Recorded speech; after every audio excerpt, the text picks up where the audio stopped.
حضرت ابو موسیٰ اشعری رضی اللہ تعالیٰ عنہ سے روایت کی، انہوں نے کہا رسول اللہ صلی اللہ علیہ وسلم نے فرمایا، اس مومن کی مثال جو قرآن مجید کی تلاوت کرتا ہے نارنگی کی سی ہے، اس کی خوشبو بھی عمدہ اور اس کا ذائقہ بھی خوشگوار ہے، اور اس مومن کی مثال جو قرآن مجید کی تلاوت نہیں کرتا کھجور کی سی ہے، اس کی خوشبو نہیں ہوتی جبکہ اس کا ذائقہ شیریں ہے، اور اس منافق کی مثال جو قرآن کی تلاوت کرتا ہے نیال بو جیسی ہے،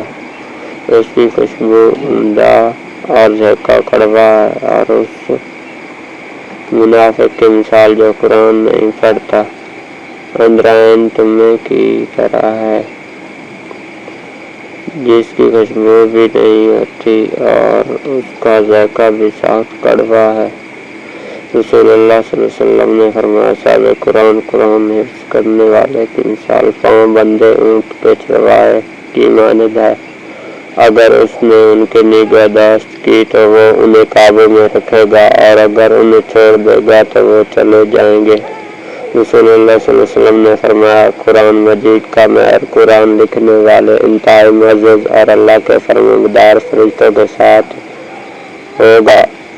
اور جو انسان قرآن مجید پڑھتا ہے اور اکھلاتا ہے وہ پڑھنا اس کے لیے مشقت کا باعث ہے، اس کے لیے 2 اجر ہیں۔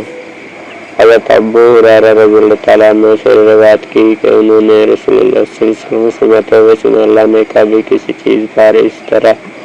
کان نہیں دھرا جس طرح کسی خوش آواز نبی کی قرات پر جاوا بلند آواز کے ساتھ خوش الحانی سے قرات کرے۔